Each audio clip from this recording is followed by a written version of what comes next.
Salam pemantauan. Teman-teman sekalian, lalu bagaimana dengan topik pemantauan kita pada hari pemungutan suara, yaitu 9 April 2014. Di hari yang sangat penting itu kita sebagai pemantau itu juga akan melakukan pemantauan proses itu. Beberapa hal yang perlu diperhatikan adalah TPS itu tidak jauh-jauh dari tempat kita memilih. Kalaupun dia TPS yang kita pantau adalah TPS yang di mana TPS kita tidak milih, kita bisa agak lebih dekat, sehingga jangan sampai juga proses pemantauan kita malah mengganggu proses pemilihan kita. Jadi silahkan untuk melakukan pencoblosan dulu, atau pencoblosannya nanti bisa sekitar jam 9 atau 10, tapi artinya bahwa pada saat Anda memilih TPS, Anda tidak terhalangi hak Anda untuk mencoblos.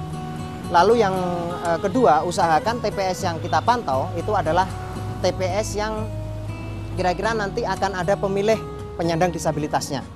Bagaimana cara kita melihat TPS yang ada disabilitasnya? Kita bisa mapping sehari sebelumnya.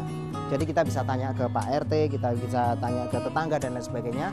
Kira-kira untuk pada saat hari H, siapa saja kita identifikasi pemilih disabilitas yang akan milih di situ.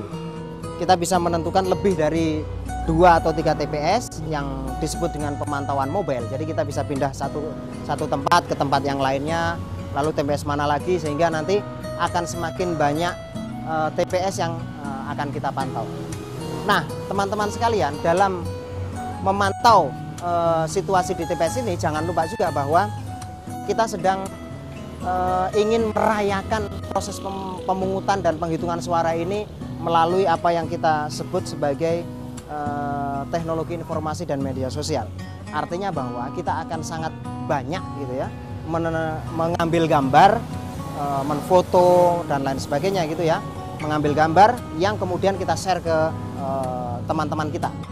Nah, khusus untuk pemantauan di hari H ini, yang pertama adalah situasi di TPS. Jadi kalau situasi di TPS, tempatnya memang bisa agak panjang, bisa dari jam 7 sampai jam 12 gitu. Kita bisa merekam atau melakukan pemantauan sejak kita datang gitu. Apakah pada saat masih penyiapan logistik, apa pada saat pemungutan suara, atau pada saat menjelaskan, atau nanti pada saat pemungutan suara. Dan situasi-situasi itulah yang sesungguhnya nanti akan kita potret, kita awasi dan kita dokumentasikan. Yang kedua adalah soal daftar pemilih tetap. Daftar pemilih tetap ini memang sangat penting. Jadi petugas TPS atau anggota KPPS itu mestinya seharusnya adalah menampilkan daftar pemilih tetap itu di papan pengumuman. Jadi DPT itu akan dipasang di daftar pengumuman ya, ditempel di papan pengumuman. Nah, kita pemantauan kita adalah memastikan data daftar pemilih tetap ini itu dipasang di papan pengumuman, sehingga setiap orang yang datang itu bisa memeriksakan nama-namanya untuk bisa terdaftar atau tidak di DPT ini. Yang kedua, masih berkaitan soal DPT. Di dalam DPT ini itu akan ada yang namanya kolom keterangan. Akan ada yang namanya kolom keterangan. Itu di bagian paling kanan di daftar pemilih itu. Nah, kita periksa apakah di kolom keterangan itu ada keterangannya atau tidak. Ya. Kalau ada keterangannya, misalnya bisa dia keterangannya disabilitasnya apa ya, jenis kecacatannya apa. Lalu bisa juga di keterangan pindah ya. Bisa juga keterangan sudah meninggal dan sebagainya. Nah, keterangan-keterangan yang ada di DPT itu kita bisa periksa, hasilnya di situ ditulis apa gitu ya. Apakah disabilitas, apa meninggal, apa pindah dan lain sebagainya. Yang selanjutnya adalah pemantauan logistik. Pemantauan logistik ini itu ada di jam 7.00 menjelang TPS itu diumumkan. Dalam konteks pemantauan logistik, kita ingin memastikan bahwa seluruh alat dan logistik untuk pemungutan di TPS itu sudah ada semuanya. Surat suara, kotak suara, ya, tinta, amplop, terus kemudian alat coblos dan lain sebagainya, itu semuanya sudah ada. Pemantauan yang selanjutnya adalah soal alat bantu tunanetra. Kita ingin memastikan bahwa alat bantu tunanetra untuk DPD atau yang biasa disebut dengan braille template itu ada di setiap TPS. Terakhir pemantauan kita adalah penghitungan suara. Ini proses yang sangat penting. Ini adalah hasil dari seluruh tahapan pemilu kita. Jadi sebenarnya kepada siapa suara pemilih itu ditujukan. Nah, penghitungan suara kita bisa tinggal lihat, dia akan dimulai pukul 1. Jadi kita memantaunya pukul 1. Nanti di akhir kita akan memasukkan ke instrumen kita berapa suara yang diperoleh oleh partai politik dan berapa suara yang diperoleh oleh caleg.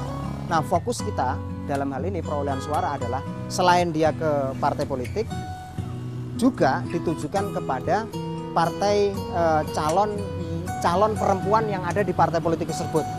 Jadi ada tambahan penekanan pemantauan bahwa kita nanti akan memastikan betul bahwa suara caleg perempuan itu akan dapat berapa. Pertanyaan pemantau, apakah ada logistik dalam kurung peralatan pemungutan suara yang kurang di TPS pada saat hari pemungutan? Ada logistik TPS yang dipantau yaitu surat suara, form rekapitulasi, tinta, DPT, visi misi calon dan alat bantu atau template tunanetra. Cara pemantauan: pastikan Anda hadir di TPS sebelum pukul 7 untuk memantau logistik ini. Catat berapa jumlah surat suara, form rekapitulasi, kualitas tinta, adanya DPT, adanya poster visi misi pasangan calon. Tanyakan kepada petugas TPS apakah ada alat bantu atau template bagi pemilih tunanetra. Tulis hasil proses pemantauan ini di checklist pemantauan. Laporkan hasil pemantauan melalui email, BBM, WhatsApp, atau SMS.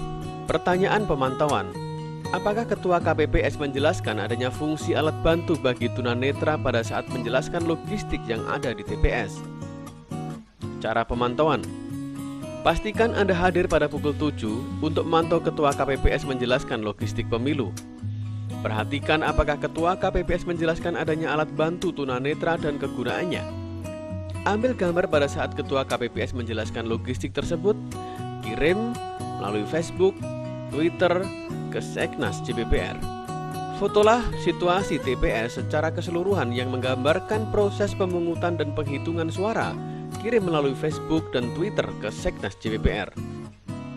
Pertanyaan pemantauan: apakah pada saat hari pemungutan suara, DPT dipasang di papan pengumuman di TPS pada tanggal 9 April?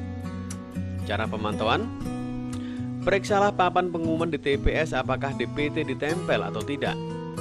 Bila tidak, silahkan bertanya ke petugas TPS tentang DPT tersebut diletakkan di mana. Fotolah DPT yang dipasang di papan pengumuman. Laporkan ke Seknas JBPR dengan mengirim di Facebook dan Twitter. Pertanyaan pemantau: apakah ada penjelasan tentang jenis disabilitas atau kecacatan dalam kolom keterangan di DPT? Cara pemantauan: lihatlah DPT yang terpasang di papan pengumuman. Lihatlah di kolom bagian akhir ada nama kolom keterangan. Periksalah apakah di kolom keterangan tersebut ada penjelasan tentang jenis disabilitas pemilih. Silahkan dicatat jika ada keterangan lain di luar keterangan disabilitas. Fotolah dengan jarak dekat kolom keterangan di DPT tersebut. Laporkan ke Seknas JBPR dengan mengirimkan email, Facebook, dan Twitter. Pertanyaan pemantau: berapa pemilih yang melakukan pemungutan suara di TPS dari DPT dan berapa hasil perolehan masing-masing partai politik dan calon? Cara pemantauan: pastikan Anda berada di TPS menjelang penghitungan suara pada pukul 13.00. Catat dengan benar berapa jumlah DPT. Catat dengan benar berapa jumlah pemilih yang melakukan pemungutan suara. Catat dengan benar berapa jumlah pemilih yang tidak menggunakan haknya. Catat dengan benar berapa jumlah pemilih dari TPS lain dan pemilih tambahan. Catat dengan benar berapa perolehan suara bagi masing-masing partai politik dan calon. Mintalah izin kepada Ketua KPPS apakah formulir rekapitulasi atau formulir C1 bisa difoto untuk bahan dokumentasi atau tidak. Apabila diperkenankan, silahkan difoto secara keseluruhan dan dengan jarak dekat. Tulis hasil proses pemantauan ini di checklist pemantauan. Laporkan hasil pemantauan melalui email.